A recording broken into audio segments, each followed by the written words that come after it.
4 سوالات یہاں سے اٹھتے ہیں. تو کون ہے؟ تو کیا ہے؟ تو کب تک ہے؟ تیری منزل کیا؟ کیا اذان کی تعظیم زیادہ بڑی یہ ہے کہ دوپٹہ لیا جائے، یا زیادہ بڑی یہ ہے کہ جو اذان میں آپ سے اللہ کی طرف سے جو آپ کو پیغام دیا جا رہا ہے اس پر چلیں؟ آپ گاڑی میں آپ نے یہ آیت الکرسی بھی لٹکا رکھی ہے اور اس کے ساتھ ساتھ آپ سبحان اللہ گانے بھی سن رہے ہیں. تو ہمارے یہاں پہ کچھ لوگ اتنا ادب و احترام کا مظاہرہ کرتے ہیں کہ وہ آیت الکرسی ہٹا دیتے ہیں. یہ دنیا وہ ہے جو صالحین کو پسند کرتی ہے، مصلحین کو پسند نہیں کرتی. کہ یہ میرے اور میرے رب کے درمیان ایک دروازہ ہے. یہ روزہ میرے اور میرے رب کے درمیان ایک دروازہ ہے.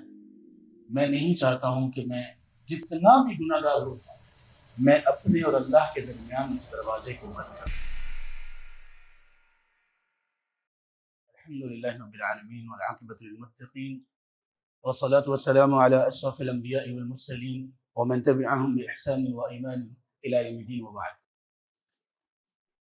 ہم سب لوگ یہاں پر جو موجود ہیں، یا وہ لوگ جو ہمیں سن رہے ہیں عن بعد یعنی آن لائن، ہم اس اعتبار سے انتہائی خوش نصیب ہیں کہ اللہ سبحانہ وتعالی نے ہمیں ایک ایسی چیز کی توفیق دی جسے اللہ سبحانہ وتعالی سب سے زیادہ پسند کرتے ہیں، اور جس سے اللہ تعالی نے ہم انسانوں کے لیے اپنی کتاب ہدایت میں سب سے پہلے حکم میں اور سب سے پہلی گائیڈنس اور کمانڈ میں ہمارے لیے منتخب کیا. اور وہ ہے اللہ تعالیٰ کا فرمان ہے اعوذ باللہ من الشیطان الرجیم کے بعد اقرأ بسم ربک الذی خلق. اللہ تعالیٰ نے ہم سے یہ فرمایا کہ تم لوگ اپنے اسلام کا سفر کچھ یوں شروع کرو. اور یہ آیت تب نازل ہوئی جبکہ لوگوں میں جو گناہ پائے جاتے تھے، اگر ہم ان پر نظر دوڑائیں تو وہ بڑے عجیب و غریب تھے. مثال کے طور پر لوگوں میں ایک بہت بڑا گناہ، جو سب سے بڑا گناہ اسلام میں قرار دیا گیا، شرک موجود تھا. خون اور قتل و غارت گری میں سب سے زیادہ جو درندگی پائی جاتی تھی وہ یہ تھی کہ کچھ لوگ اپنی معصوم بچیوں کو، چھوٹی عمر کی بچیوں کو صرف اس وجہ سے زندہ دفن کر دیتے تھے کہ وہ بیٹیاں ہیں، وہ فیمیلز. لوگوں کے ہاں لڑائی جھگڑا اتنا عام تھا کہ ایک چھوٹی سی بات کی بنیاد پر کئی سال تک لڑائی، قتل و غارت گری چلتی رہتی تھی اور سینکڑوں لوگ قتل ہوتے رہتے. اب اندازہ کریں کہ جس معاشرے میں یہ ساری باتیں ہوں، اور پھر ایک چیز اور کہ برائی، بدکاری، بے حیائی، انسان کے ذہن میں یہ آتا ہے کہ ہونا یہ چاہیے تھا کہ سب سے پہلا حکم ہوتا تم لوگ شرک نہ کرو، اتنا بڑا گناہ. ہونا یہ چاہیے تھا کہ سب سے پہلا حکم یہ ہوتا کہ ظالموں، تم لوگ کم از کم اپنی بیٹیوں کو، معصوم چھوٹی بچیوں کو باپ خود تو زندہ دفن نہ کرے. اتنی درندگی اور اتنی سنگدلی. پہلا حکم ہونا یہ چاہیے تھا کہ تم چوری چکاری نہ کرو، ڈاکہ زنی نہ کرو، زنا وساء سبیلا، اتنا بدترین جرم ہے یہ نہ کرو. لیکن اللہ تعالیٰ نے کیا فرمایا؟ اقرا. ہمارے اسلام کا، ہمارا اسلام کو پریکٹس کرنے کا سفر جو شروع ہو تو اس حکم الہی سے شروع ہو. اور یہ ایک ایسا حکم ہے جس میں کسی کا کوئی اختلاف ہی نہیں. یہاں پہ بھی جو لوگ آپ موجود ہیں، ممکن ہے کہ کسی کا تعلق فقہ حنفی سے ہو، کسی کا تعلق کسی اور جو سیکٹس ہیں ہمارے ہاں، فرق ہیں، ان میں سے ہو.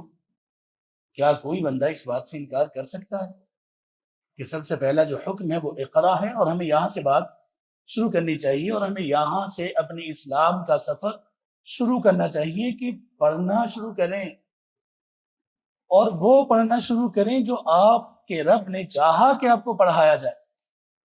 اقرأ بسم ربک الذی خلق، خلق الانسان من علق، اقرأ وربک الاکرم. ان پہلی 5 آیات میں اللہ تبارک و تعالیٰ نے 2 چیزیں ہمیں ایز اے سلیبس ہمارے سامنے رکھ دی. پہلی چیز یہ ہے کہ یہ جانو کہ رب کون ہے. اقرأ بسم ربک. لوگ شاید یہ سمجھیں کہ اگر اسلام کا سب سے پہلا حکم یہ ہے کہ تم لوگ پڑھو، تو دیکھیں ہم انجینئرنگ کر رہے ہیں، CS کر رہے ہیں، ہم اسپیس ٹیکنالوجی میں پہنچ چکے ہیں، ہم بزنس اینڈ میتھس کو پڑھ رہے ہیں، کہہ سکتے ہیں نا، لیکن اللہ نے یہ کہا کہ تمہیں کون سی ڈومین آف نالج کو پڑھنا ہے، سیکھنا ہے؟ اقرأ بسم ربک. بندے سب سے پہلے تو یہ جاننے کی کوشش کر کہ تیرا رب کون ہے. الذی خلق، اور سب سے پہلے تو یہ جاننے کی کوشش کر کہ تیرا خالق، مالک کون ہے. خلق الانسان من علق، پھر تو یہ جان کہ تیرے اللہ نے، تیرے رب نے تجھے پیدا کیسے کیا، کس چیز سے پیدا کیا. 4 سوالات یہاں سے اٹھتے ہیں. تو کون ہے، تو کیا ہے، تو کب تک ہے، تیری منزل کیا ہے. اس لیے ہم لوگ بڑے خوش نصیب ہیں کہ ہم اس کتاب ہدایت سے کچھ سیکھنے کے لیے یہاں پہ جمع ہوئے ہیں. اور ایک بات اور یاد رکھیے کہ ہمیں لوگوں کی کثرت سے کسی گھمنڈ میں مبتلا نہیں ہونا چاہیے، اور لوگوں کی قلت کی وجہ سے ہمیں کسی مایوسی میں مبتلا نہیں ہونا چاہیے. ہمارا تو یہ غرض ہی نہیں ہے. ہمارا غرض یہ ہے کہ اقرأ، پڑھنا ہے، کیا پڑھنا ہے، کیسے پڑھنا ہے، اس کو کیسے سمجھنا ہے. کتنے انبیاء علیہ السلام ایسے تھے، اللہ کے رسول صلی اللہ علیہ وآلہ وسلم نے فرمایا ہمارے ماں باپ، ہمارے اہل و عیال، مال و دولت، جسم و جان سب آپ پر قربان ہو صلی اللہ علیہ وآلہ وسلم. آپ کا فرمان ہے قیامت کے دن کچھ ایسے انبیاء بھی آئیں گے جن کے ساتھ صرف 2 لوگ ہوں گے، اور کچھ ایسے نبی بھی ہوں گے جن کے ساتھ صرف ایک شخص ہوگا، پوری زندگی کی محنت. اور کچھ ایسے انبیاء بھی ہوں گے جن کے ساتھ کوئی شخص بھی نہیں ہوگا جس نے ان کو فالو کیا ہو.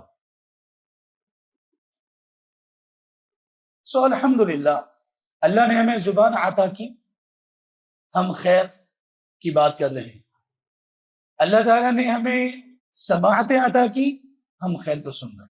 ہمارے پاس یہ موقع ہے کہ ہم صرف شر سے بچنے والے نہیں بلکہ شر کے دروازے بند کرنے والے بن جائیں.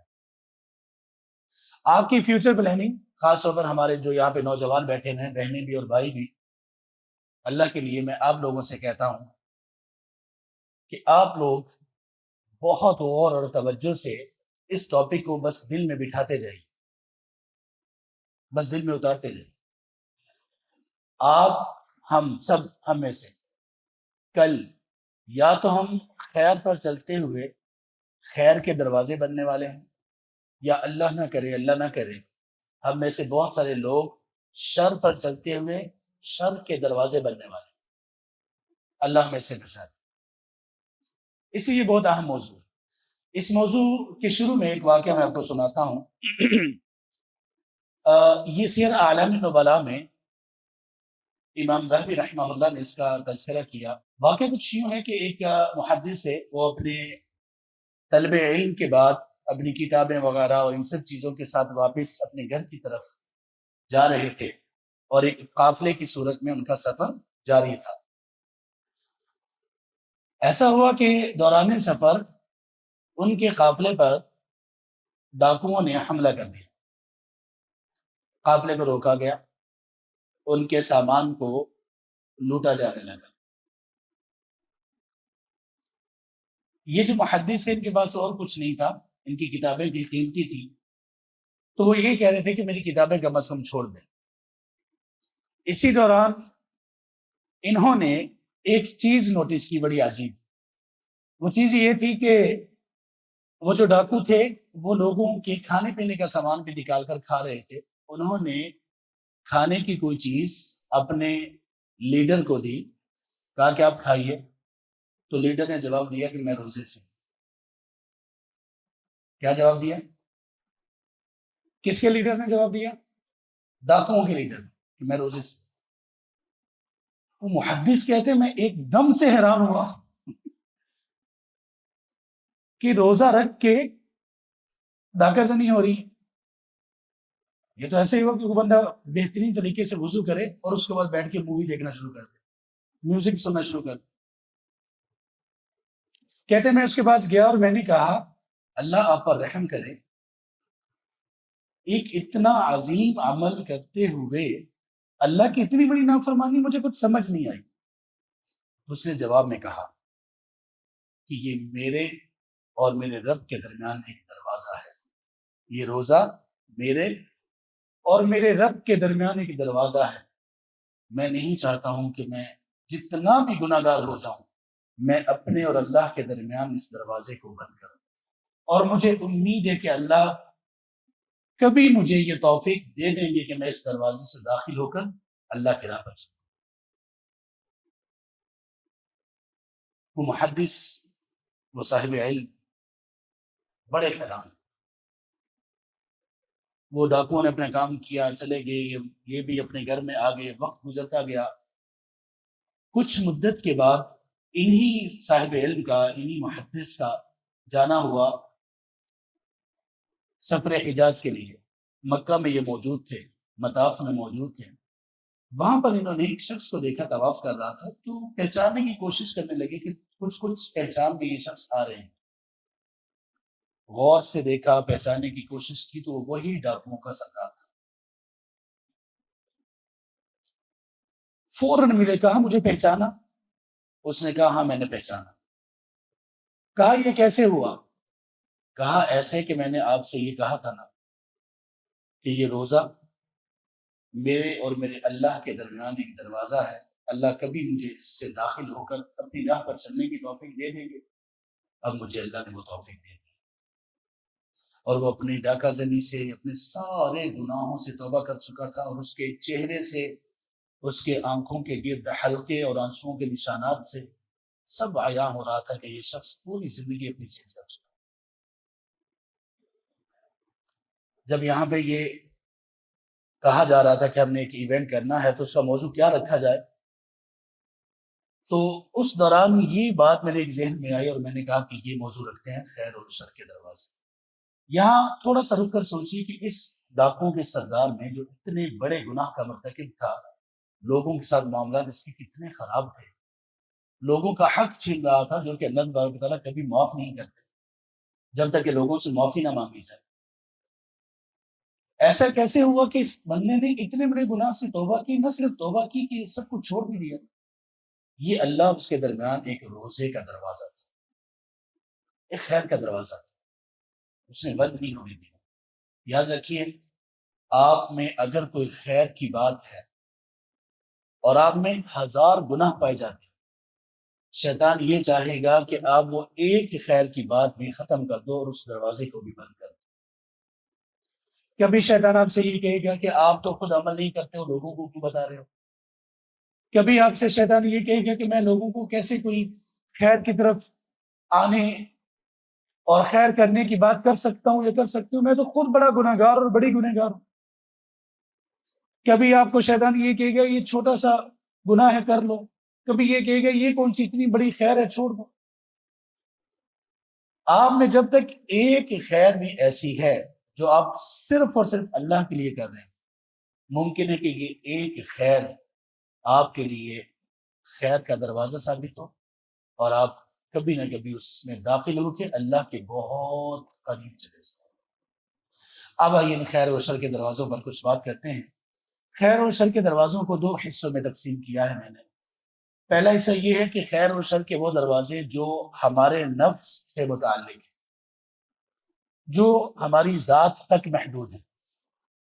کہ خیر و شر کے وہ دروازے کہ جو جب ہم کھولتے ہیں تو ہم کسی ایسی خیر میں داخل ہو جاتے ہیں جہاں پہ آگے بہت ساری مزید خیر، یا پھر وہ ایسے شر کے دروازے ہیں کہ جن کا اثر دوسروں تک نہیں ہے، ان کا اثر، ان کی خوبی یا خامی وہ ہمارے نفس تک محدود. پہلے ہم ان کا ذکر کریں گے. ان میں سے سب سے پہلا دروازہ، خیر کا دروازہ، وہ ہے جس کا ذکر ہماری یہاں پہ بہن نے بھی کیا، وہ ہے اخلاص. اللہ کے لیے سنسیریٹی، اللہ کے کاز کے لیے اور اللہ سبحانہ تعالیٰ کی رضا کے لیے اور اس کے چہرے کے دیدار کی نیت سے کچھ کرنا. اور دوسرے لفظوں میں آپ یہ کہہ سکتے ہیں کہ اللہ سے ایسا تعلق جوڑنا، اس تعلق میں کچھ بھی ہو سکتا ہے. جیسے اس ڈاکوؤں کے سردار کا اللہ سے تعلق ایک نفلی روزے کی صورت میں تھا. یہاں تک کہ جس دن اس نے ڈاکہ زنی کرنی تھی اس دن اس کے روزے کا دن تھا. اس نے اپنے اس گناہ کی وجہ سے اپنے شر کو نہیں چھوڑا، اپنے خیر کو نہیں چھوڑا اس شرط کی وجہ سے. مجھے یہاں پہ ایک اور بات یاد آ گئی. خیر کے دروازوں میں سے اللہ سے تعلق بنانے میں ہمارے استاد محترم ہیں شیخ حافظ مسعود عالم صاحب حفظہ اللہ. اللہ تعالیٰ ان کی اور ہمارے تمام اصحاب العلم کی عمر میں خیر اور برکت عطا کرے اور ان کو تقوی خیر پر ہمیشہ سلامت رکھے اور حسن عمل کی لمبی زندگی عطا کرے. ان سے یہ بات ہم تک پہنچی. انہوں نے کہا کہ ایک شخص تھا, وہ جہاں میں جمعہ پڑھاتا تھا تو جمعہ پڑھنے کے لیے آتا تھا, اور وہ جمعہ پڑھنا ہمارے پاس جمعہ پڑھنے کا ایک خاص اس کا سبب تھا. سبب یہ تھا کہ اس بندے نے اس وقت ایسا تھا, پرانی بات ہے, سینما ہالز میں جو موویز لگتی تھیں, جو شو ہوتے تھے, وہ جمعے کے دن اس مووی کا ایک اضافی ٹائم ہوتا تھا, وہ ہوتا تھا قریب 1 سے 4 یا کچھ ایسا کر کے کوئی ٹائم تھا. اور وہ جمعے کے لیے اس لیے آتا تھا کہ جمعہ وہ کہتا تھا میں نے چھوڑنا نہیں ہے اور فلم بھی نہیں چھوڑنی, تو کسی اور مسجد میں پڑھوں گا تو وہ لیٹ ہو جائے گا جمعہ, اس لیے وہ ان کی مسجد میں جمعہ پڑھتا تھا کہ یہاں ٹائم سے فارغ ہو جاتے ہیں, تو میں ٹائم سے فارغ ہو کے جمعہ پڑھ کے مسجد میں چلا جاؤں, سینما میں چلا جاؤں. اللہ اکبر.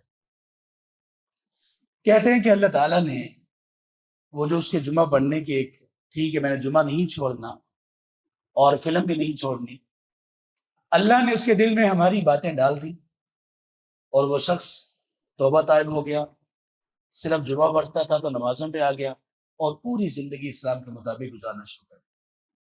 اب اس میں ایک خیر تھی معمولی سی. ممکن ہے کہ ہمارے جیسے محدود نظر کے کئی لوگ اس کو کہتے ہوں تمہارے جمعے کا کیا فائدہ, کک فائدہ نہیں ہے, تم جتنی عبادتیں کر لو, تم یہ کرتے ہو وہ کرتے ہو. ایسا کہا جا سکتا ہے, ایسا کہا جا سکتا ہے, لیکن ہم کسی کو نہیں کہا جا سکتا. ایسا اس شخص کو کہا جا سکتا ہے جس کو پہلے سے کچھ علم ہے. اللہ کے رسول صلی اللہ علیہ وسلم نے کچھ مواقع پر ایسا انداز اختیار کیا ہے, لیکن ایک بے عمل آدمی کو آپ ایسا نہیں کہہ سکتے. آپ اس کی شر پر اس کو نصیحت جتنی بھی کریں, لیکن اس کی خیر پر اس کو شرمندہ تو نہ کریں. اس کی خیر پر اس کو شرمندہ تو نہ کریں. آپ کے جمعے کا تو کوئی فائدہ نہیں ہونے والا, آپ تو نعوذ باللہ گمراہی کے راستے پر ہیں. کیا معلوم کہ اس خیر سے اللہ تعالیٰ اس کو اس خیر کی توفیق دے جو آپ میں بھی موجود نہیں. ہاں, شر کے بارے میں آپ اس کو نصیحت کریں. تو سب سے پہلی چیز یہ کہ کیا ہمارا آپ سب آپس میں تھوڑا سا, میں آپ کو ٹائم دیتا ہوں, آپ سب ذرا سوچیں کہ یہ جو خیر کا ایک دروازہ ہے کہ میرا اللہ سے کوئی تعلق ہو کسی بھی طرح کا, کیا یہ تعلق ابھی تک ہم ڈیویلپ کر پائے ہیں یا نہیں؟ ابھی تک ہمارا ایسا تعلق اللہ کے ساتھ ہے یا نہیں؟ کیا کبھی کچھ ہمارے دل میں اللہ کے لیے کوئی محبت محسوس ہوتی ہے یا نہیں؟ کوئی کام ایسا ہو جس کے بارے میں میرے ذہن میں سوچ یہ ہو کہ یہ کام میں جتنا بھی گناہ گار ہوں لیکن یہ کام اللہ کے لیے کر رہا ہوں, کر رہی ہوں, اس کو مجھے چھوڑنا نہیں ہے. کچھ تو ایسا تعلق رکھے. ایک اور حدیث کا ریفرنس دیتا ہوں کہ جس میں کچھ لوگوں نے اللہ سے اپنے تعلق کو دعا میں اللہ کے سامنے وسیلہ بنا کر پیش کیا اور اللہ تعالیٰ نے ان کو نجات دی. سبحان اللہ. ان لوگوں نے کیا کیا تھا, ان کا ایک اللہ سے تعلق تھا, ایک عمل تھا تینوں کا. انہوں نے اللہ تعالیٰ سے یہ کہا تھا کہ اللہ اگر یہ عمل میں خالص آپ کے لیے کرتا ہوں تو ہمیں اس سے نجات دے دے. اور ایسی مصیبت سے اللہ نے ان کو نجات دی کہ جس مصیبت سے نکلنے کی کوئی صورت نظر نہیں آ رہی. اور تینوں کے عمل بہت عظیم تھے. سبحان اللہ. بس ہم اس پر نہیں جاتے, وہ ایک الگ پوری ایک ورکشاپ ہے.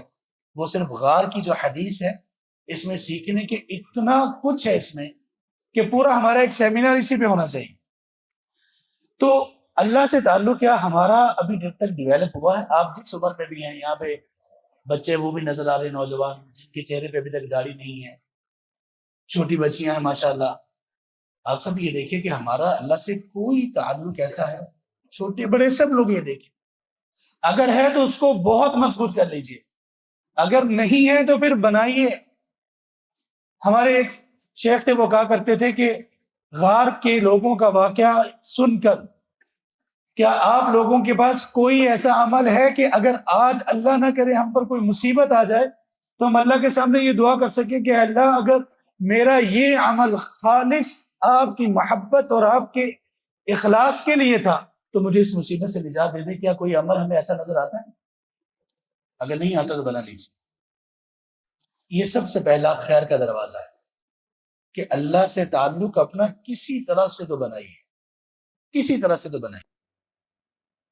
اسی سلسلے کے خیر کا دروازہ میں آپ کو بتاتا ہوں، اور انشاءاللہ اس میں اللہ میں توفیق دے دیں تو بڑی خیر بھی نکل آئے گی ہمارے لیے.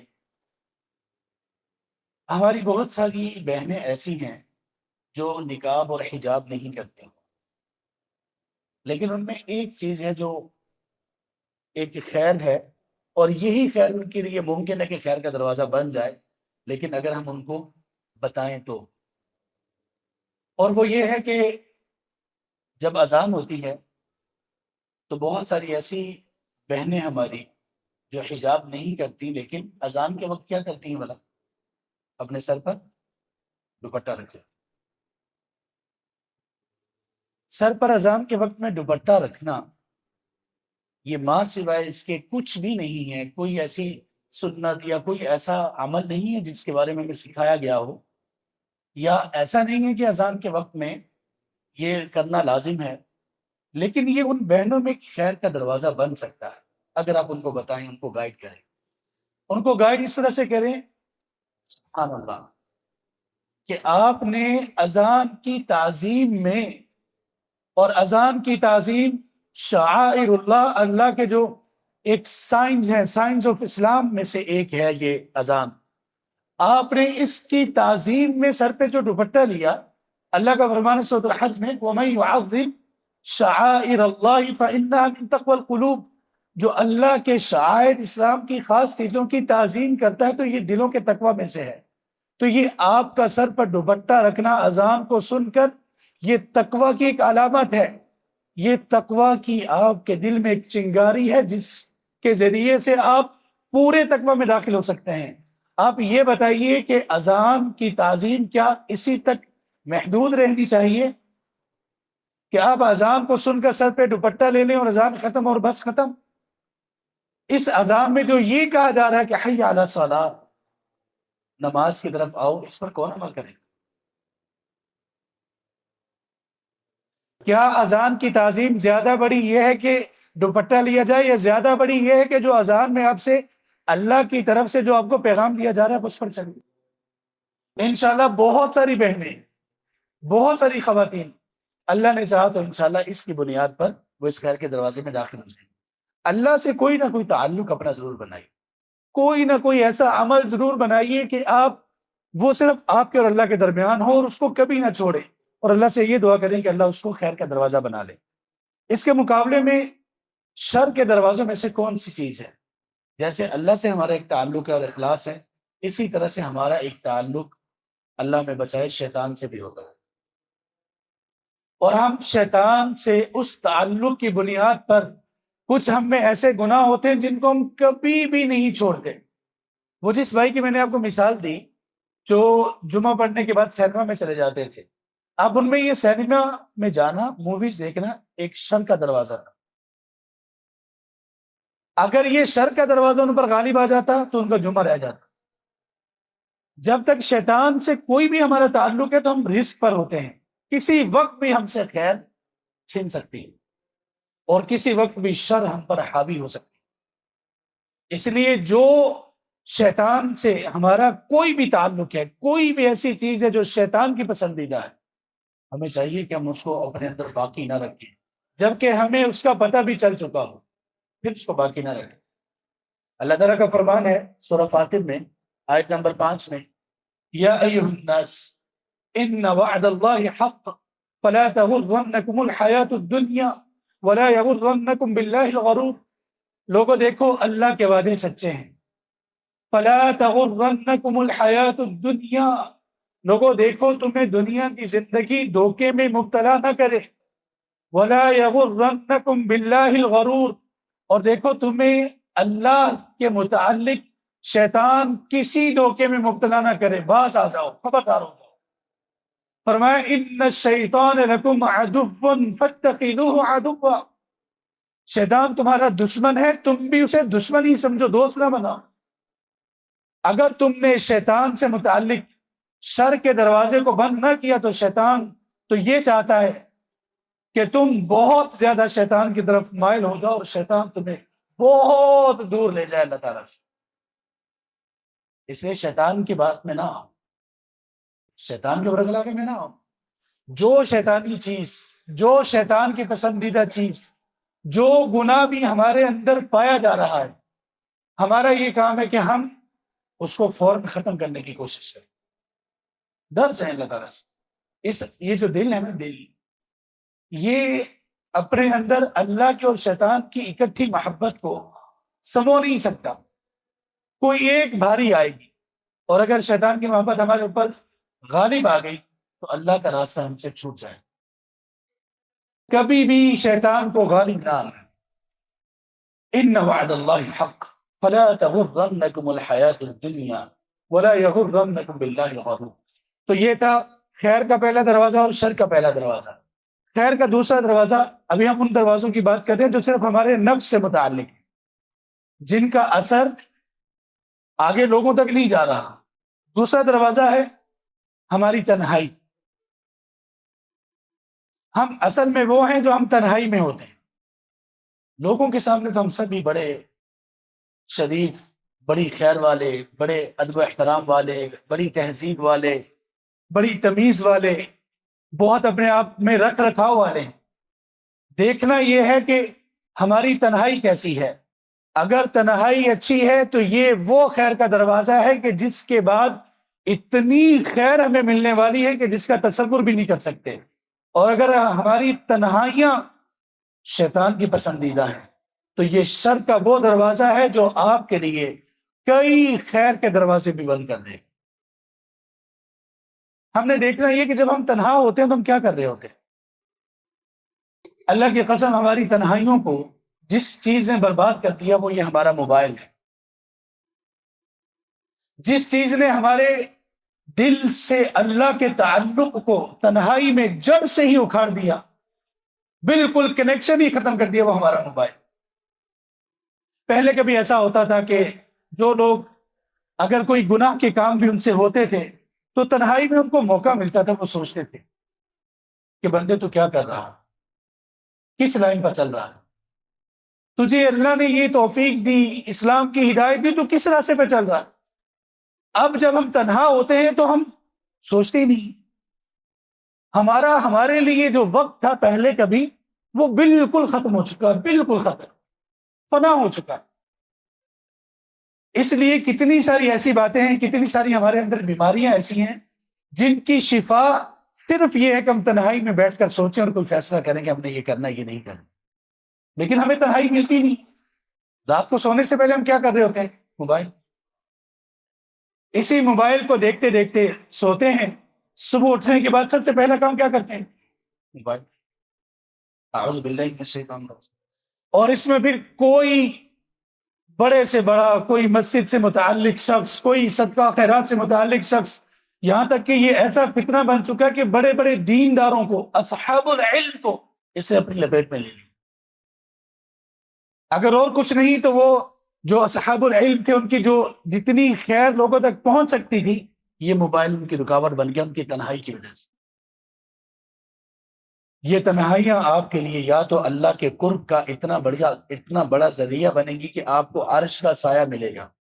دوبارہ سنیے، آپ کی تنہائیاں یا آپ کے لیے خیر کا اتنا بڑا دروازہ بنے گی کہ آپ کو اللہ کے عرش کا سایہ ملے گا، یا آپ کی تنہائیاں آپ کے لیے شر کا ایسا دروازہ بنے گی کہ آپ کے سارے عمل برباد کر دیے جائیں گے۔ آئیے دو احادیث سنتے ہیں۔ ایک صحیح بخاری میں ہے، اللہ کے رسول صلی اللہ علیہ وسلم نے ان 7 خوش نصیب لوگوں کا ذکر کیا جن کو قیامت کے دن عرش کا سایہ ملے۔ اللہ اکبر۔ اللہ اپنی رحمت سے ان لوگوں میں شامل کر، اپنے جود و کرم سے، اپنی توفیق سے، صرف اپنے خاص کرم سے۔ ہم میں ایسا کچھ نہیں ہے۔ اللہ ہمیں ان میں شامل کر دے۔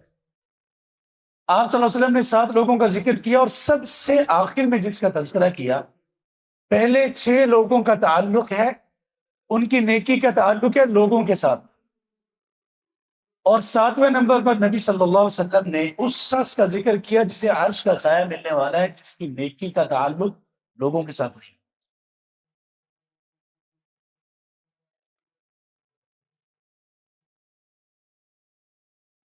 وہ 7واں شخص کون سا ہے؟ اللہ اکبر۔ آپ لوگوں کو یہ بھی وہ ایک حدیث ہے جس کے اوپر ہمیں بہت اچھی طرح سے بہت کچھ سیکھنے کی ضرورت ہے۔ آپ نے جب 6 لوگوں کو ذکر کر لیا تو 7ویں نمبر پر آپ نے فرمایا رجل ذکر اللہ خالیا ففاضت عینہ، وہ شخص کہ جس نے تنہائی میں جس شخص نے اللہ کو یاد کیا اور اللہ کو یاد کرنے کے ساتھ ہی اس کی آنکھوں میں آنسو آ گئے، چھلک پڑا، دل اس کا نرم ہوا، اللہ کی یاد نے اس کے دل پر اثر کیا، اس نے ایک طرف اللہ کی نعمتوں کو یاد کیا، دوسری طرف اپنے اعمال کی سیاہیوں کو یاد کیا، اللہ کے رحم و کرم اور اپنے گناہوں اور اپنی سستیوں کو یاد کر کے بس کچھ نہیں بن پڑا، وہ اللہ کے سامنے رو دیا۔ ہم سب یہ کر سکتے ہیں کہ نہیں کر سکتے؟ لیکن یہ کب ہوگا؟ جب موبائل سے ہماری جان چھوٹے گی۔ کوئی ایسا وقت بھی رکھیں گے جس میں آپ اپنے موبائل کو دور رکھ لیں اپنے آپ سے، کوئی ایسا وقت بھی رکھیں گے جس میں موبائل آپ کے ساتھ قطعا نہ ہو۔ اب اللہ رحم کرے، بات تو یہاں تک پہنچی ہوئی ہے کہ لوگ واش روم میں بھی موبائل کے بغیر نہیں جاتے۔ لا حول ولا قوت الا باللہ، لا حول ولا قوت الا باللہ۔ اللہ ہم سب کو ہدایت نصیب کرے۔ یہ وہ شخص ہے جس کی تنہائیاں خیر کے دروازے پر کھلی اور اللہ نے اس کو اتنا پسند کیا کہ عرش کا سایہ اس کو نصیب ہوگا۔ ایک دوسری حدیث سنیے، آپ صلی اللہ علیہ وسلم نے فرمایا کہ کچھ ایسے لوگ بھی ہوں گے کہ جو اللہ کی بارگاہ میں آئیں گے تو ان کی نیکیاں ایسے ہوں گی کہ امثال جبال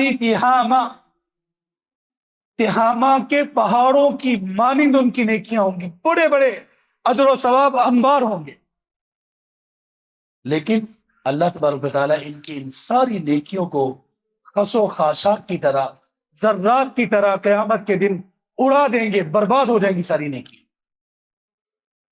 یہ کون سے لوگ تھے؟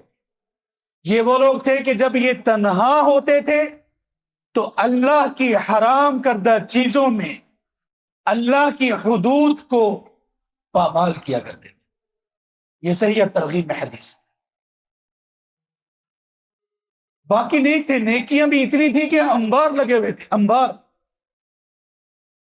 لیکن جب تنہا ہوتے تو شر کے دروازے اپنے لیے کھول لیتے تھے اور اللہ کی حرام کردہ چیزوں کا ارتکاب کرتے تھے، اللہ کی حدود کو پامال کرتے تھے۔ اب یہ تنہائی ایک بندے کے لیے خیر کا دروازہ بن گئی اور دوسرے بندے کے لیے یہ تنہائی شر کا دروازہ بن گئی۔ ایک اور حدیث میں آپ کو سناتا ہوں اور میں آپ سب سے یہ کہتا ہوں کہ آپ یہ دعا یاد کر لیں۔ ترمذی میں یہ حدیث ہے، اللہ کے رسول صلی اللہ علیہ وسلم کے صحابی کہتے ہیں قلما كان رسول اللہ صلی اللہ علیہ وسلم يقوم من مجلس الا يدعو بهؤلاء الكلمات، بہت کم ایسا ہوتا تھا کہ آپ کسی مجلس میں بیٹھے ہوں اور ان کلمات کو پڑھے بغیر آپ اٹھتے ہیں۔ دیکھیے خیر و شر کے بہت سارے دروازے ہیں، میں صرف آپ کے سامنے چند وہ دروازے رکھ رہا ہوں جو بہت ڈائریکٹ ہماری زندگیوں سے تعلق رکھتے ہیں اور بہت شدت سے تعلق رکھتے ہیں۔ آپ نے فرمایا، صحابہ کہتے ہیں کہ بہت کم ایسا ہوتا تھا کہ آپ کسی مجلس میں بیٹھیں اور ان کلمات کو پڑھے بغیر آپ اٹھیں۔ بہت عظیم دعاؤں میں سے، بہت جامع ترین دعاؤں میں سے ایک دعا ہے، اور اس کی ابتدا کہاں سے ہے؟ اے اللہ انی اسألک خشیتک فی الغیب والشہادہ، اے اللہ میں آپ سے آپ کی خشیت مانگتا ہوں، جب لوگوں کے سامنے ہوں تب بھی، جب تنہائی میں ہوں تب۔ اصل خشیت کون سی ہوتی ہے؟ جو تنہائی میں ہے۔ یا ہم مجلس میں بیٹھے ہوئے نا, ہم کیا کر سکتے, کیا گناہ کریں گے؟ ہم چاہیں بھی تو کوئی گناہ نہیں کر سکتے. اصل تقوی اور خشیت تو تنہائی کی خشیت اور تقوی ہے. ایک یہ دعا یاد کر لیجئے, آپ اس کا لطف اٹھائیں گے. ایک اور دعا ہے, وہ نبی مقدم صلی اللہ علیہ وسلم تشہد میں کرتے تھے, اور وہ تو انتہائی جامع دعا ہے, دنیا اور آخرت کی بھلائیاں ساری اس میں مانگ لی گئی. اور وہ دعا یہ تھی, اللہم بعلمک الغیب وقدرتک علی الخلق احینی ما علمت الحیات خیرا لی وتوفنی اذا علمت الوفات خیرا لی اللہم انی اسألک خشیتک فی الغیب والشہادہ. یہ لمبی دعا ہے, بہت کچھ اس میں مانگا گیا. اور ایک چیز اس میں ایسی مانگی گئی جو کسی اور دعا میں میرے علم کے مطابق نہیں ہے, کہ نبی مکرم صلی اللہ علیہ وسلم نے کسی اور اپنی دعا میں یہ والی دعا مانگی ہو. وہ دعا بھی اس کا حصہ ہے.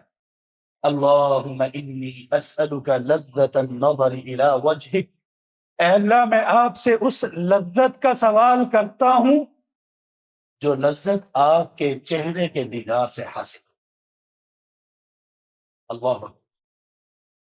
اللہم انا نسألک لذت النظر الى وجہک, یہ وہ دعا ہے, لمبی دعا ہے. تو اس میں بھی آپ نے یہ کہا کہ اے اللہ میں آپ سے خشیت کا سوال کرتا ہوں, لوگوں کے سامنے ہوں تب بھی اور تنہائی میں ہوں تب بھی. یہ خیر اور شر کے دروازوں میں دوسرا دروازہ تھا. تیسرا دروازہ خیر اور شر کے دروازوں میں سے خیر کا دروازہ ہے جس کو ہم کہتے ہیں حیا. حیا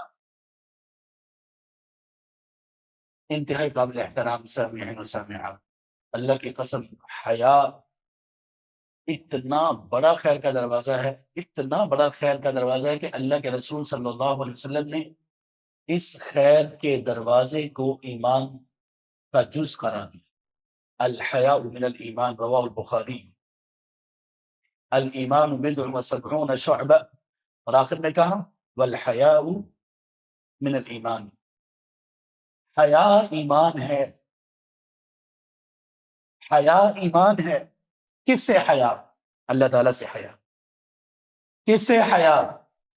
آپ کے اعمال کو لکھنے کے لیے جو فرشتے مقرر ہیں ان سے حیا. آپ ان فرشتوں سے کیا کیا لکھوا رہے ہیں؟ میں یونیورسٹی میں پڑھاتے ہوئے بچوں کو ایک ایکٹیویٹی دیتا تھا, وقت ہمارے پاس کم ہے ورنہ یہاں پہ بھی یہ ایکٹیویٹی آپ سب سے میں کرواتا.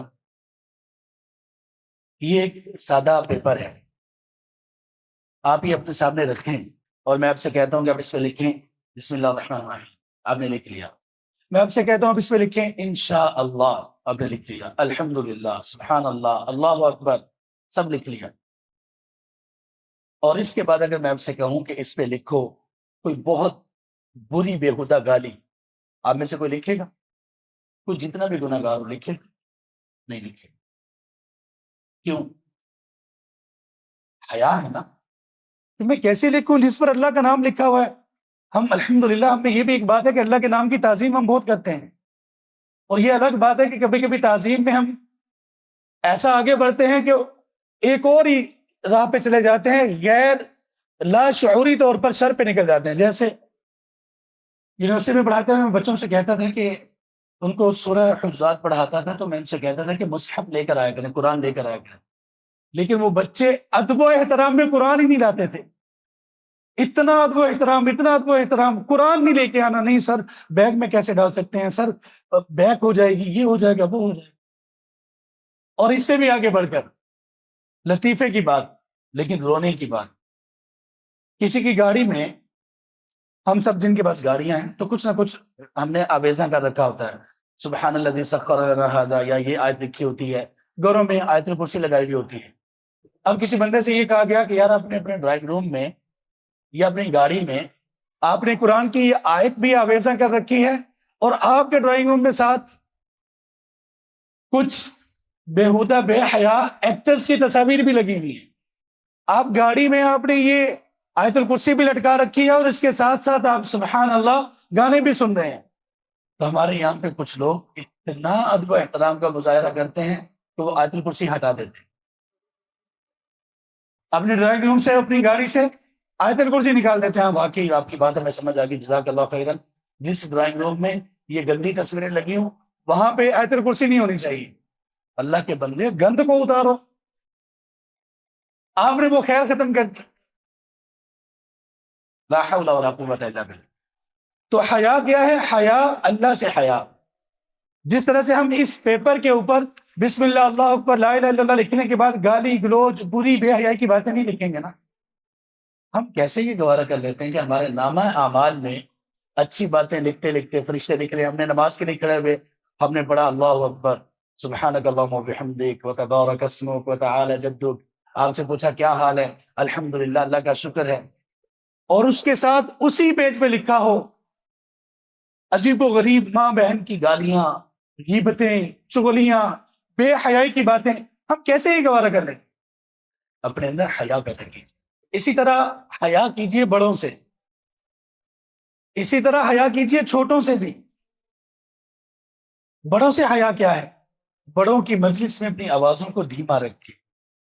بڑوں سے مراد ہمارے والدین، اور ہمارے والدین سے بھی بڑھ کر بڑوں سے مراد ہمارے اہل علم. ان کی حیا اپنے اندر پیدا کیجیے. اصحاب العلم میں سے یا آپ کے بڑوں میں سے کوئی بندہ آپ کو کوئی بات کہہ دے، سر آنکھوں پر رکھیے. یہ حیا ایک ایسی چیز ہے آپ کو خیر کے اتنے دروازوں میں سے داخل کر دے گی کہ اتنے دروازوں سے داخل کر دے گی کہ زندگی اور آخر دونوں خوبصورت ہو جائیں. ہمارے ہر گناہ کے درمیان اصل میں رکاوٹ ہی حیا ہے. حیا ختم، بات کرنا. ہم اپنے بڑوں کا ادب کرتے ہیں، ہمارے والد محترم ہمیں ڈانٹ ڈپٹ لیتے ہیں، ہمارے بڑے ہم سے غصہ ہو جاتے ہیں. جب تک حیا ہوگی برداشت کریں گے. جیسے یہ حیا ختم، بے ادبی شروع، بدتمیزی شروع، اور نافرمانی شروع. تنہائی میں کون سی چیز ہے جو ہمیں گناہوں سے روکے گی؟ حیا. حیا ختم، بے حیا یہی ہر گناہ کر لے. کون سی چیز ہے جو ہمیں ہیرا پھیری، جھوٹ اور دو نمبری سے روکے گی؟ حیا. یہ حیا ختم ہوئی تو ختم. ہمارے کتنے بھائی کتنی بہنیں ایسی ہیں ان کے گناہ میں رکاوٹ صرف حیا ہے، اور لوگ اور شیطان یہ چاہتے ہیں کہ وہ حیا کو چھوڑ دیں. جس دن وہ حیا کو ختم کرتے ہیں، خاص طور پر ہماری مسلمان اسلام کی بیٹیاں اور ہمارے بیٹے بھی جس دن وہ حیا کو چھوڑتے ہیں، اس دن اس کے بعد ان کی کوئی قدر و قیمت باقی نہیں رہتی. یاد رکھیں نوجوانوں، بھائیوں اور بہنوں، آپ کی قدر و قیمت صرف تب تک ہے جب تک آپ میں حیا ہے. جس دن آپ کی حیا ختم، لوگ آپ کو ٹیشو پیپر کی طرح استعمال کریں. آپ کا سارا روب ختم، آپ کی ساری دلکشی ختم، آپ کی ساری روب اور ساری رکاوٹیں ختم جس دن آپ کی حیا ختم. کسی بھیڑیے کو، کسی درندے کو جو جتنا بھی اچھا لباس پہن کر، جتنی بھی اچھی بات چیت لے کر، جتنا بھی میٹھا کور لے کر، محبت کے جتنے بھی وہ ترانے گائے، جتنی بھی وفا کی آپ کو نظمیں سنائے، لڑکا ہو یا لڑکی، کبھی اپنی حیا کو نہ چھوڑیں، ورنہ بربادی ہی بربادی ہے، دنیا کی بھی آخرت. حیا کو نہ چھوڑیں. اگر آپ حیا میں مضبوط رہے، لڑکے اور لڑکیاں، بہنیں اور بھائی، تو اللہ تعالیٰ ان شیطانوں کو رسوا کر دیں گے، ورنہ یہ آپ کو لے دے جائیں. اس کے بعد چوتھا اور آخری دروازہ اس سلسلے کا، ابھی آج کے مجلس کا، جو انسان کا اپنے متعلق بھی ہے اور دوسروں سے متعلق بھی ہے، وہ خیر کا دروازہ ہے صداقت اور سچائی. سچ آپ کو اتنی خیر عطا کرے گا کہ آپ کا درجہ انبیاء علیہ السلام کے کا قرب پانے والوں میں سے ہو جائے گا. اللہ تعالیٰ نے سورۃ الانعام میں فرمایا انعام یافتہ لوگوں کا، انعام یافتہ لوگوں میں آیت نمبر 69 ہے 69، من النبیین والصدیقین، انبیاء کے بعد صدیقین کا درجہ. تمام انبیاء کے بعد امتیوں میں سب سے افضل بالاتفاق اہل سنہ کے نزدیک سیدنا ابو بکر، جن کا نمایاں وصف کیا تھا؟ الصدیق، سچے. اللہ کے رسول صلی اللہ علیہ وسلم نے ارشاد فرمایا، آپ نے فرمایا علیکم بالصدق، سچ کو اپنے آپ پر چسپاں کر لو، لازم پکڑ لو. سچ آپ کی شخصیت کا حصہ بن جائے. فإن الصدق يهدي إلى البر وإن البر يهدي إلى الجنة، کیونکہ سچ آپ کو نیکی کی راہ پر چلائے گا، نیکی آپ کو جنت میں داخل کر دے گی. اور جب بندہ ہمیشہ سچ بولتا ہے، تلاش کر کر کے سچ بولتا ہے، اللہ اسے اپنے ہاں، اپنے پاس حتی یکتب عند اللہ صدیقا، اللہ اسے اپنے پاس سچا لکھ دیتے ہیں۔ سچ آپ کو ہمت والا بنائے گا، سچ آپ کو بہادر بنائے گا، سچ آپ کو حیا والا بنائے گا، سچ آپ کے اور گناہوں کے درمیان رکاوٹ بن جائے گا، آپ کی جنت کی راہوں کو آسان کر دے گا سچ۔ اور اس کے مقابلے میں جو شر کے دروازوں میں بڑا دروازہ ہے وہ کون سا ہے؟ فرمایا کہ تم لوگ جھوٹ سے اپنی جان چھڑا لو، بچ جاؤ، بچا لو اپنے آپ کو جھوٹ سے۔ کیوں؟ جھوٹ کیسے شر کے دروازوں کو کھولتا ہے؟ ایاکم والشر فإن الشر یہدی الی الفجور، یہ جو جھوٹ ہے، کذب ہے، وإیاکم الکذب فإن الکذب یہدی الی الفجور، جھوٹ آپ کو برائی کی راہ پر چلائے گا اور برائی آپ کو جہنم میں لے جائے گی۔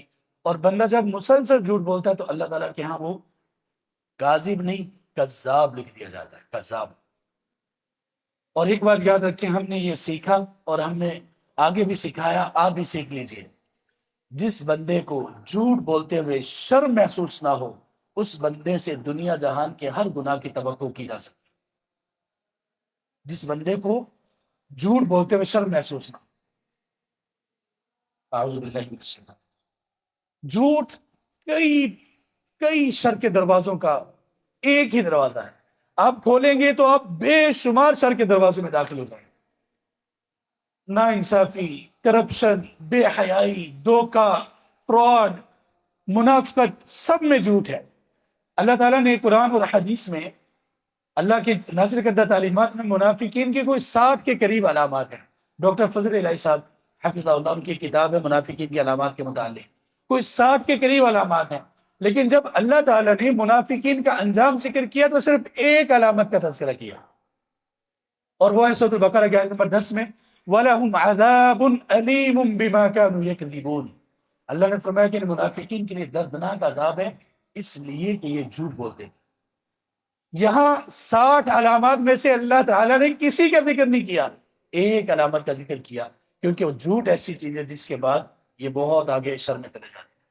اب آئیے خیر اور شر کے وہ دروازے جس کا تعلق لوگوں کے ساتھ ہے، اس میں سب سے پہلا خیر کا دروازہ جس میں آپ داخل ہوں گے تو آپ کے لیے کئی خیر کے دروازے کھلیں گے، وہ ہے نصیحت، خیر خواہی۔ اللہ کے رسول صلی اللہ علیہ وسلم نے فرمایا، صحیح مسلم میں یہ حدیث ہے، فرمایا الدین النصیحہ، الدین النصیحہ، الدین النصیحہ۔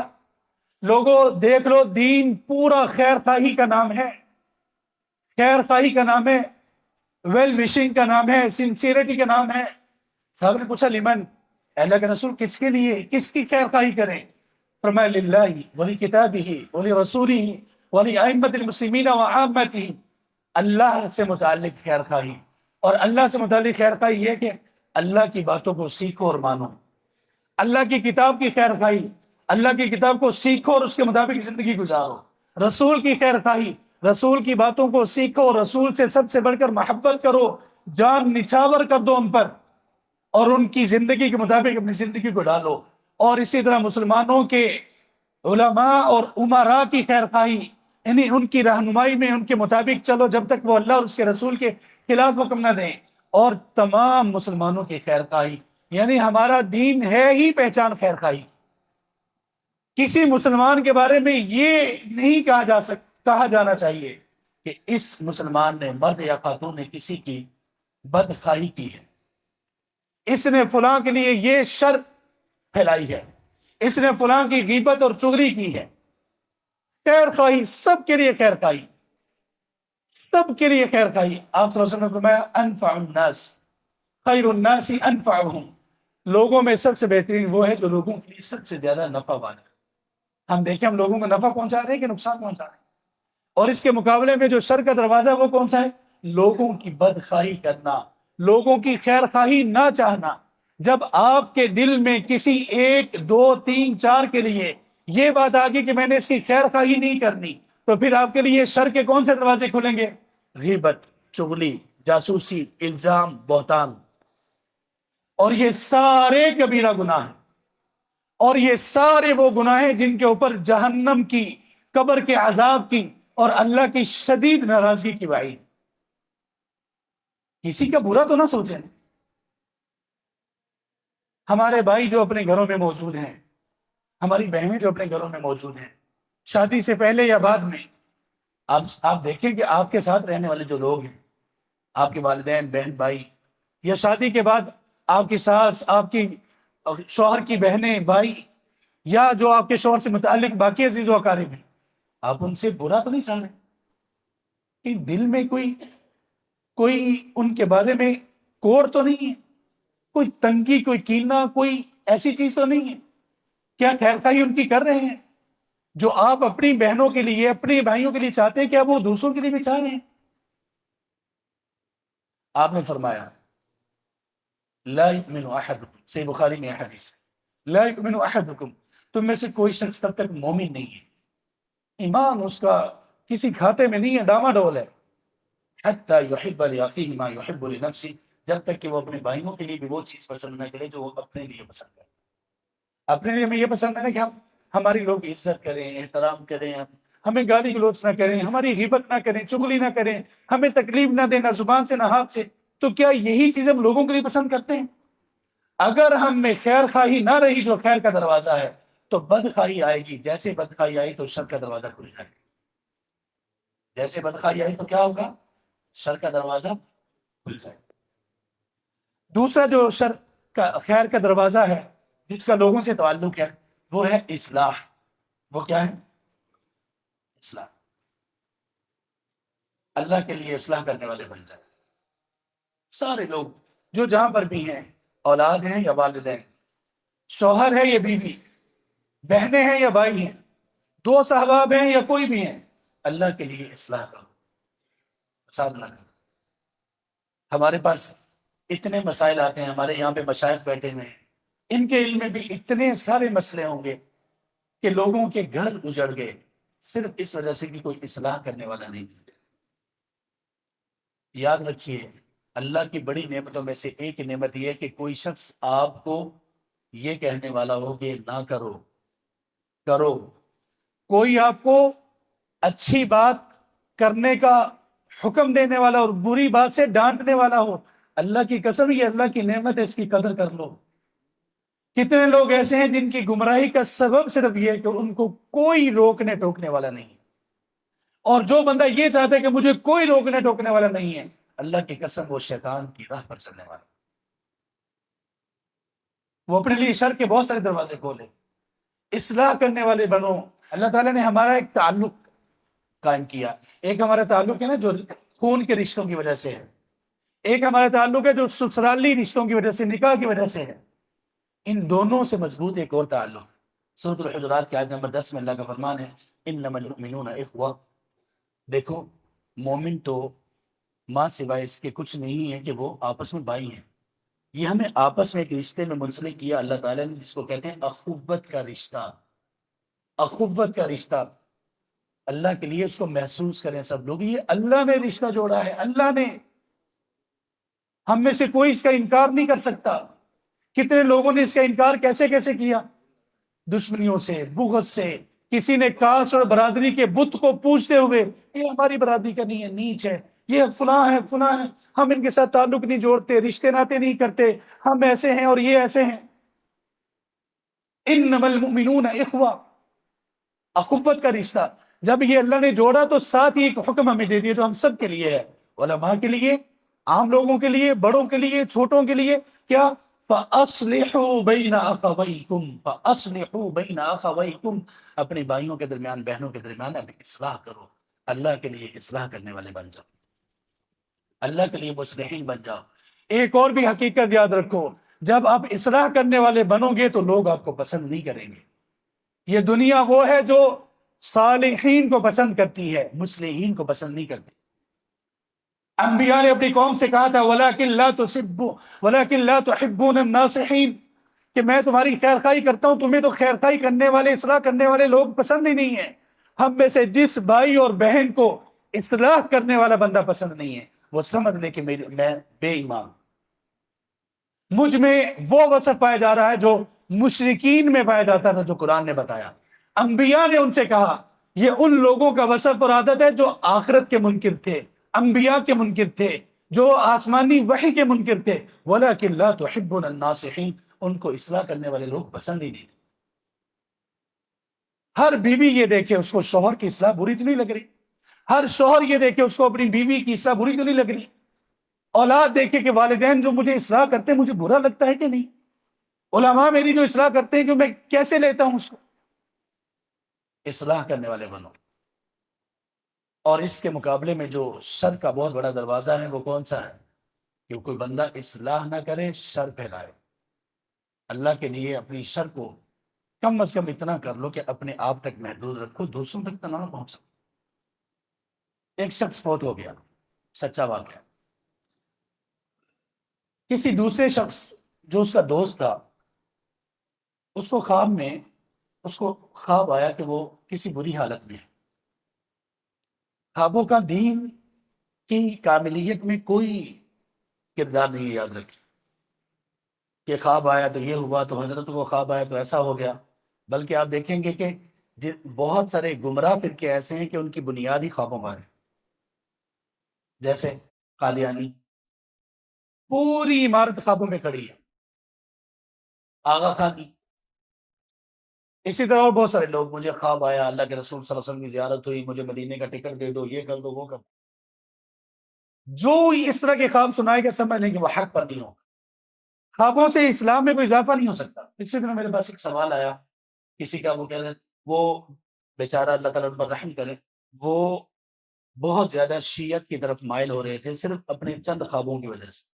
مجھے خواب آئے کہ مجھے عباس رضی اللہ عنہ ملے، انہوں نے کہا کہ اس راستے کو اختیار کر لو، مجھے یہ خواب آیا، وہ خواب آیا۔ ان کو خوابوں کی حقیقت بتائی کہ ان کو میں نے بلکہ یہ کہا، وہ بہن تھی ایک، اور وہ سمجھ نہیں ان کو آ رہی تھی کہ نہیں کیسے مجھے یہ بتایا گیا واضح طور پر۔ میں نے کہا اگر آپ کو کوئی شخص یہ کر کے مجھے خواب میں یہ آیا ہے اور خواب میں مجھے بتایا گیا کہ یہ فلاں خاتون آپ کی بیوی ہے، اور وہ کہ مجھے نبی پاک صلی اللہ علیہ وسلم کی زیارت ہوئی، تو پھر وہ خاموش ہو۔ اسی طرح ایک وہ خوابوں کا شہزادہ آج کل لگا ایک ہے بیچارہ، وہ اپنے آپ کو نا مہدی سمجھتا ہے کہ میں مہدی ہوں، کہتا ہے مجھے نا فیلنگ ہے مہدی والی۔ کیا نام ہے اس کا؟ قاسم، اس کا نام ہے قاسم، اللہ اس کے شر سے بچائے۔ میں حیران ہو گیا، اور یہ اللہ ہمیں بچائے۔ آپ لوگ علم اور علماء سے جڑ جائیں، ورنہ واللہ ہی بڑے فتنے ہیں۔ میں نے بڑے سمجھدار لوگوں کو دیکھا، کچھ کو، زیادہ نہیں کچھ کو، وہ کہتے نہیں اس کو اتنی خوابیں آئی ہیں کہ اس کو کہا گیا کہ دیکھو ہمیں خواب میں کہا گیا کہ وہ مہدی اس کے پیچھے چل پڑو، اور وہ ایسا بندہ ہے کہ جس کو دین کی بنیادی چیزوں کا پتہ نہیں ہے۔ تو خیر خواب میں یہ سنا رہا تھا کہ کسی نے دیکھا کہ کوئی بندہ دنیا سے چلا گیا۔ یہ جو میں آپ کو بتا رہا ہوں کہ شر کا دروازہ اب نہ بنے، شر نہ پھیلائے، تو اس نے دیکھا کہ خواب میں اس کی حالت اچھی نہیں ہے۔ اب وہ اس کا دوست تھا، جانتا تھا، اس نے کسی صاحب علم سے رابطہ کیا، تو اس نے کہا کہ اس کے اعمال میں سے کچھ ایسے اعمال ہیں جو انتہا درجے کے شر پر مبنی ہیں، ان کو روک سکتے ہو تو روک لو۔ تو اس دوست نے بتایا کہ واقعی ایسا ہے، کیونکہ یہ وہ شخص تھا جو لوگوں میں گندی بیہودہ موویز کے لیے لوگوں کو پروموٹ کیا کرتا تھا۔ ایسی کچھ ویب سائٹس اس نے بنا رکھی تھی جس میں یہ سارا فحش مواد لوگوں تک پہنچاتا تھا۔ اب وہ چل رہی ہیں اور یہ دنیا سے جا چکا ہے۔ جب تک وہ باقی رہیں گی، جتنے لوگ دیکھتے رہیں گے، اس کے گناہ اس کی موت کے بعد بھی اتنے بڑھتے جائیں گے۔ شر کا دروازہ نہ بند۔ کتنے لوگ ہم میں سے ایسے ہیں، بھائی بھی اور بہنیں بھی، یار میں نے فلاں ڈرامہ مووی دیکھی، دیکھ کے دیکھو ایسی کمال کی ہے، حیران رہ جاؤ۔ آپ نے شر کا اپنا ایک شر تھی، آپ تک تھی، آپ نے جب لوگوں کو یہ بتا دیا، آپ نے شر کا دروازہ کھول دیا۔ آپ نے اپنی جب فیس بک وغیرہ کی وال پر کوئی ایسی بیہودہ بے حیائی کی چیز شیئر کر دی، آپ نے اپنے لیے شر کا دروازہ کھول دیا، جو ممکن ہے آپ کی موت کے بعد بھی آپ کو آپ کے عذاب کا سبب بنے۔ ایک اور شر کا دروازہ میرے بھائی اور بہنوں بتاتا ہوں، اور اللہ کی طرف سے یہ دیکھیں، ابھی صبح ہی یہ حدیث میرے سامنے سے گزری، ممکن تھا کہ اس گفتگو میں اس کا ذکر نہ کرتا۔ ہمارا نہج اسٹوڈیو ہے یہاں پہ لاہور میں، ماشاءاللہ علماء اور طلاب العلم اور بہت اچھا ان کا سلسلہ ہے، جو لوگ جانتے ہیں۔ ان کی طرف سے ایک پوسٹ آئی آج صبح ہی میری نظر سے گزری، وہ یہ تھی کہ آپ نے فرمایا کہ من خبب امرأة على زوجها او عبدا مملوکا علی ربہ یا کوئی اس طرح کے الفاظ فلیس منا، جس شخص نے کسی کی بیوی کو اس کے شوہر کے خلاف بھڑکایا اور جس نے کسی غلام کو اس کے آقا کے خلاف بھڑکایا وہ ہم میں سے نہیں۔ میرے محترم بھائیو، یہاں پہ تو لوگ بیٹھے ہیں، بہت سارے والد بھی ہیں، بہت ساری مائیں بھی ہیں۔ اپنوں کی نصیحت کرتا ہوں، اپنی بیٹیوں کو بیاہنے کے بعد، اپنے بیٹوں کا نکاح کرنے کے بعد اللہ کے لیے ان کے لیے خیر کا دروازہ بنے۔ دونوں خاوند اور بیوی کا ایک دوسرے کے بارے میں ان کو خیر پروموٹ کریں، ان کے لیے شر کے دروازے نہ کھولیں۔ یہاں پہ مشائخ بھی موجود ہیں، یہ بھی آپ کو بتائیں گے۔ ہم نے وہاں خود اور اپنے مشائخ سے جو وہاں فتویٰ دینے والے ہیں، ڈاکٹر سہیل حسن صاحب ہیں اور دیگر اسلام آباد میں، اللہ کی قسم 70% نکاحوں کے ٹوٹنے کے پیچھے جو اسباب ہیں وہ لڑکی والوں کے والدین ہیں یا لڑکے والوں کے والدین ہیں۔ ایسے شر کے دروازے کھولتے ہیں، ایسا اپنی ہی بیٹی کو اپنے ہی شوہر کے اتنا خلاف کر دیتے ہیں، وہ خود والدین یا کبھی ان کی بہنیں، کبھی ان کے بھائی، کبھی ان کے دوست احباب ایک بیوی کو اس کے شوہر کے خلاف کر دیتے، شر کے دروازے کھول دیتے ہیں۔ کتنے گھر ایسے ٹوٹ گئے، کتنی زندگیاں برباد ہو گئی، کتنے لوگوں کو زندگی بھر کا روگ لگ گیا، کتنی طلاقیں ہو گئی، کتنے بچے بغیر بیچارے باپ کے سائے سے محروم ہو گئے، ماں کی شفقت سے محروم ہو گئے، آگے کتنے نفسیاتی مسائل کا شکار ہو گئے۔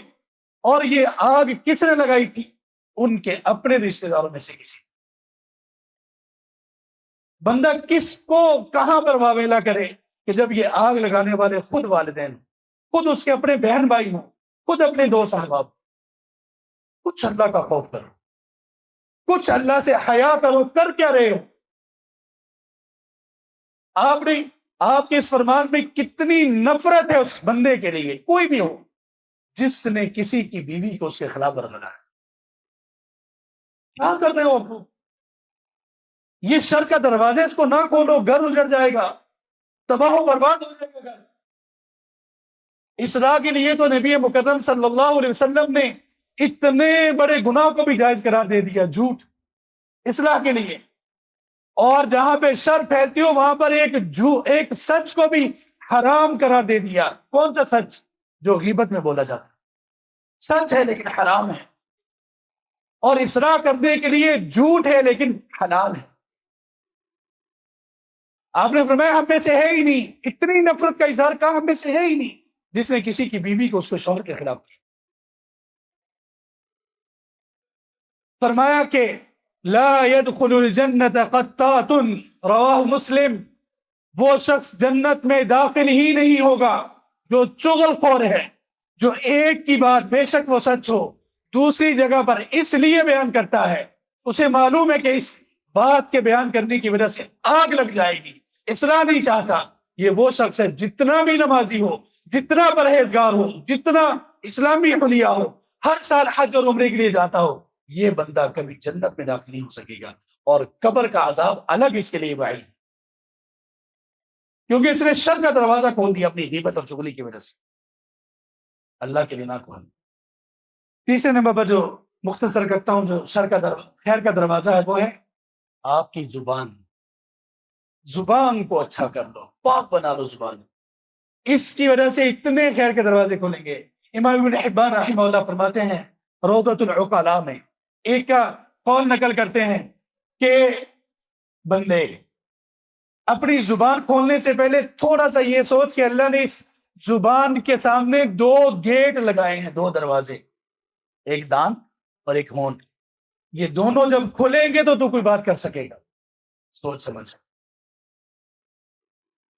تو آزاد ہے بندے، تو آزاد ہے، لیکن اذا انت تتکلم، اذا انت متکلم فانت عبید لکلماتک، آپ بات کرنے سے پہلے آزاد ہیں، لیکن جب آپ نے بات کر لی تو اب آپ اپنے الفاظ کے غلام ہیں۔ اچھے الفاظ نکال۔ اللہ تعالیٰ نے زبان کے سامنے 2 دروازے رکھے، 2 گیٹ۔ اور سننے کے لیے 2 کام دیے، کوئی دروازہ رکھا نہیں. کیوں؟ زیادہ سنو کم بولو. ہم نے کیا کیا؟ سننی تو ہے ہی نہیں کسی کی بات، بس زبان کو ایسا چلانا، چلاتے جائیں چلاتے جائیں چلاتے جائیں. نہ ایسا نہ کریں. رسول کریم صلی اللہ علیہ وسلم نے دیکھے مسلمان کی پہچان یہ قرار دی، صحیح بخاری میں ہے، المسلم من سلم المسلمون من لسانه ويده. مسلمان وہ ہوتا ہے جس کی زبان اور ہاتھ سے دوسرے مسلمان محفوظ. یہ اسلام کی وہ تعریف ہے جو خود رسول مسلمان کی وہ تعریف ہے جو خود رسول کریم صلی اللہ علیہ وسلم نے کی. اور اس کے مقابلے میں جب بندہ بد زبان ہو جائے پھر اس کے سارے اعمال صالحہ لمحوں میں برباد ہونے کا خدشہ ہے. صحیح بخاری میں حدیث ہے، رسول کریم صلی اللہ علیہ وسلم نے فرمایا ان العبد ليتكلم بالكلمة لا يلقي فيها بالا يهوي بها في النار ابعد مما بين المشرق والمغرب.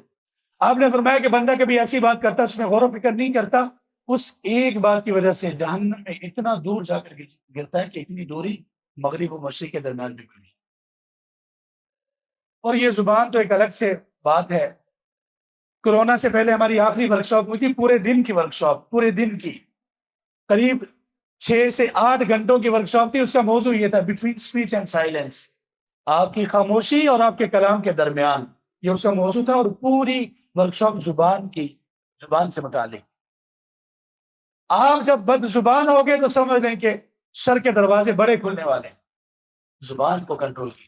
رسول کریم صلی اللہ علیہ وسلم نے، ایک صحابی نے پوچھا، ترمذی میں حدیث ہے، آپ نے فرمایا، صحابی نے پوچھا اللہ کے رسول دلنی علی عمل اذا عملته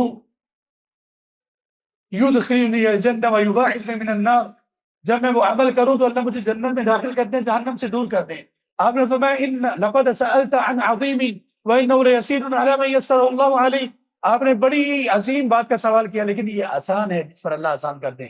پھر آپ نے ان کو ارکان ایمان، اسلام، بڑی بڑی چیزیں بتانے کے بعد کہا اب میں آپ کو وہ بات نہ بتاؤں جو آپ کی ان ساری نیکیوں کو محفوظ کرنے والی ہے اور دوسرے لفظوں میں یا ضائع کرنے والی ہے. کہا کیوں نہیں اللہ کے رسول؟ فرمایا زبان کو پکڑ کر کف علیک ھذا، اس کو اپنے آپ پر روک لو. صحابی پوچھنے لگے اِنَّا لَمُؤَاخَذُونَ بِمَا نَتَكَلَّمُ، اے اللہ کے رسول جو ہم بات کر دیتے ہیں ایسی، کیا اس پر ہمارا مواخذہ ہوگا؟ فرمایا کہ انسانوں کو جہنم میں ان کے منہ کے بل گرانے والی چیز ان کی زبان کی کھیتیاں ہی تو ہوں. اور یہ جہنم میں کن لوگوں کو گرانے والی ہوں گی؟ زبان کی کھیتیاں، زبان کے گناہ. نمازی، حاجی، پرہیزگار، علماء. اعوذ باللہ من الشیطان الرجیم. اللہ کی قسم جن لوگوں کے اعمال بہت بڑے بڑے ہوں گے ان کو جہنم میں لے جانے کا سبب بنے گی زبان کے گناہ. جب آپ نے زبان کو کھلا چھوڑ دیا تو آپ نے برائیوں کا ایک دروازہ کھول دیا. سیکھیے، سکھائیے اپنے بچوں کو، زبان پر کنٹرول رکھنا سکھائیے، بند کر دیجیے، دبا دیجیے اس کو. اور اس کے بعد آخری چیزوں میں ذکر کرتا ہوں، باقی چھوڑ دیتا ہوں. سب سے بڑا خیر کا دروازہ کون سا ہے؟ کوئی بتائیں مجھے.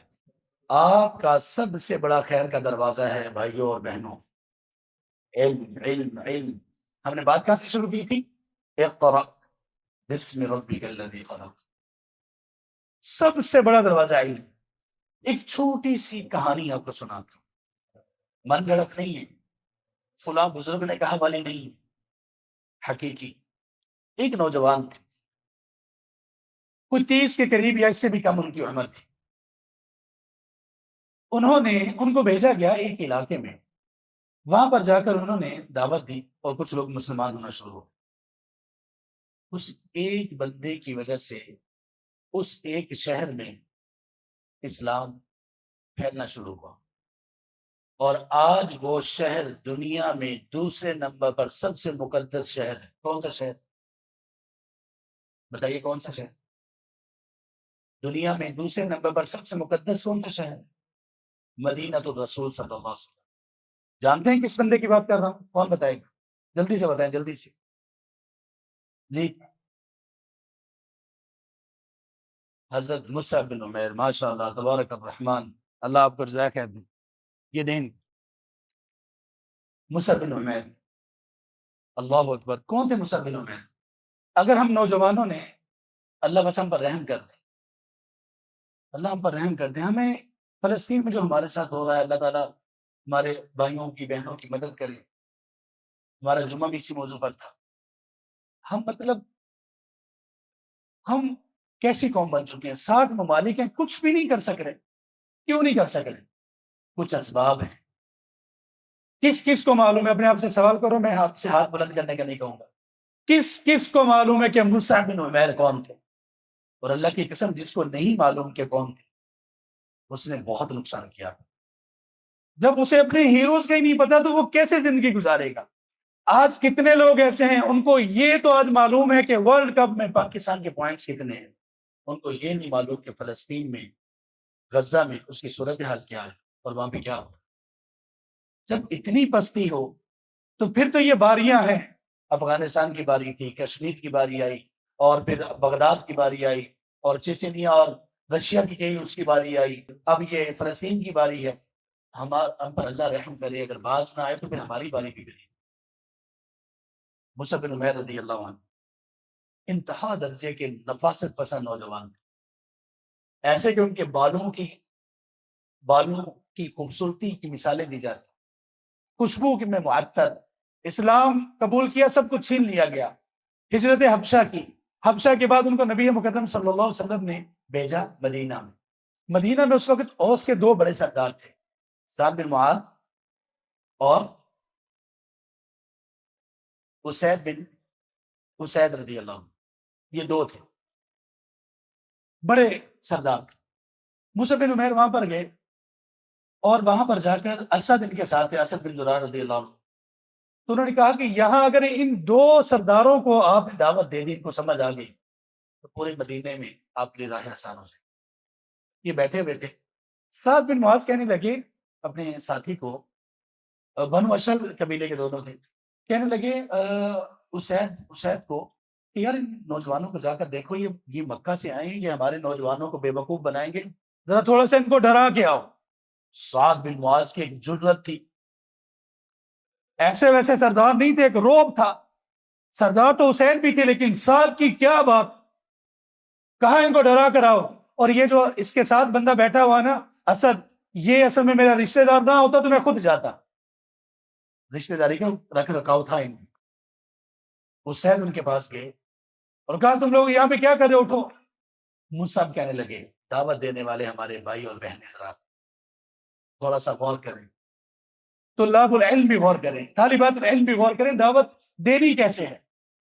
شیخ البانی رحمہ اللہ کا قول ہے، ان الحق مر فلا تزیدوها مرا بلہجت۔ دیکھو حق پہلے ہی کڑوا ہے، آپ اپنے انداز کے ساتھ حق کی کڑواہٹ میں اضافہ نہ کرو۔ اللہ کے لیے کڑوے حق کو اچھے انداز میں لوگوں کے ساتھ۔ مصعب بن عمیر کے پاس آئے، سردار ہیں وہ، اسید سردار ہیں، کہنے کہ کیا کر رہے ہو یہاں پہ؟ مصعب نے اس نوجوان نے جو خیر کی چابی بنا، اللہ کے رسول صلی اللہ علیہ وسلم نے فرمایا لوگوں میں کچھ لوگ ایسے ہیں جو مفتاح الخیر، اللہ ان میں سے کر۔ کیسے وہ خیر کے دروازے کیسے کھولے انہوں نے، خیر کی چابی کیسے بنے؟ کہنے لگے لو تسمع منا، اے سردار، اے حسین، آپ ہماری بات سن لیجیے۔ لو رضیت فبیہا، اگر آپ کو پسند آئے تو اچھی بات ہے، ورنہ ہم جو آپ ناپسند کرتے ہیں ہم اس سے باز آ جائیں گے۔ آپ ایک دفعہ بات سن کے دیکھ لیں، اچھی لگے تو ٹھیک ہے، اچھی نہ لگے تو ہم باز آ جائیں گے۔ ان کو انہوں نے معمولی قرآن کی کچھ آیات پڑھی، اللہ کی قسم اسید وہی بات مسلمان، اتنا بڑا سردار، ایک لمحہ پہلے دل میں کچھ بھی نہیں ہے۔ یہاں پہ ہم سب لوگوں کو دیکھنے کی ضرورت ہے، نوجوانوں کو، بڑوں کو، چھوٹوں کو، کیا ہم تو نسلی مسلمان ہیں۔ کتنی آیات سنی ہیں ہم نے، کتنی احادیث سنی ہیں۔ یہ اسید ہیں، سردار ہیں، چند آیات سنی، پوچھ رہے گے کہ جب تمہارے دین میں کوئی داخل ہونا چاہتا ہے تو کیسے ہوتا ہے؟ کہتے ہیں کہ یہ غسل کرنا ہوتا ہے اور اشہد ان لا الہ الا اللہ واشہد ان محمد عبدہ ورسولہ یہ پڑھنا ہوتا ہے۔ کہتا ہے مجھے پڑھاؤ، مسلمان لوگ واپس گئے۔ سعد رضی اللہ عنہ مجلس میں بیٹھے ہوئے ہیں، عرب کے لوگ چہرہ شناس بہت تھے، ان میں جو خصوصیت پائی جاتی تھی ایک یہ بھی تھی کہ چہرے سے دیکھ کر بہت کچھ پہچان لیتے تھے. ساتھ کہنے لگے اللہ کی قسم یہ اسید جس چہرے کے ساتھ گئے تھے یہ وہ چہرہ نہیں ہے, یہ وہ چہرہ نہیں. ساتھ ان کو بھی لے کر آ رہے تھے. کہنے لگے ساتھ یہ لوگ آئے ہیں. ساتھ کہنے لگے بھائی کیا بات ہے, کس طرح آئے ہو, ہمارے نوجوانوں کو یہاں پہ بے وقوف نہ بناؤ. مصعب نے پھر وہی بات دہرائی کہ ساتھ اب ہماری بات سن لیجیے, اگر پسند آئے تو ٹھیک ہے, اگر پسند نہ آئے تو ہم وہ نہیں کریں گے جو آپ کا ناپسند. آپ سردار ہیں. ان کو بھی یہی اسلام کی دعوت دی, کچھ آیات سنائی, ساتھ بھی مسلمان ہو گئے. اب یہاں مصعب کو تھوڑا سا رکیے, یہ ساتھ کون ہے؟ رسول کریم صلی اللہ علیہ وسلم نے فرمایا اہتز عرش الرحمن لموت سعد, اللہ کا عرش سعد رضی اللہ عنہ کی وفات پر کانپ اٹھا, اور کچھ اہل علم کے نزدیک جھوم اٹھا اللہ کا عرش سعد رضی اللہ عنہ کی موت پر. وہ کہ جن سے فیصلہ کروایا گیا بنو قریظہ کے یہود کا, سعد ابن معاذ, اللہ کا عرش جس کے لیے جھوم جائے کانپ اٹھے. اس بندے کی ساری نیکیاں, جتنی ان کی نیکیاں تھیں اتنا ہی اجر و ثواب مصعب بن عمیر کو بھی ملنے والا. اور اس کے بعد پورے مدینے میں جتنے لوگ مسلمان ہوئے سب کا اجر و ثواب مصعب بن عمیر کو ملنے والا ہے. اور یہی مصعب تھے, یہی نوجوان تھے غزوہ احد میں رسول کریم صلی اللہ علیہ وسلم کے سامنے ڈھال بنے ہوئے ہیں. کوئی تیر آتا ہے تو اپنے جسم کو آگے کرتے ہیں, تلوار آتی ہے اپنے جسم کو آگے کرتے ہیں, یہاں تک کہ ایک بازو کٹا, جھنڈا اٹھایا ہوا تھا, دوسرے بازو سے پکڑا, وہ کٹا, سینے سے لگا لیا. اسی طرح سے یہ مصعب رضی اللہ عنہ دنیا سے رخصت ہو. لیکن خیر کے کتنے بڑے دروازے کھول دیے. آپ کے پاس موقع ہے بھائیوں اور بہنوں, موقع ہے, علم کی طلب میں جڑ جائیے, علم کے دروازے کھولیے.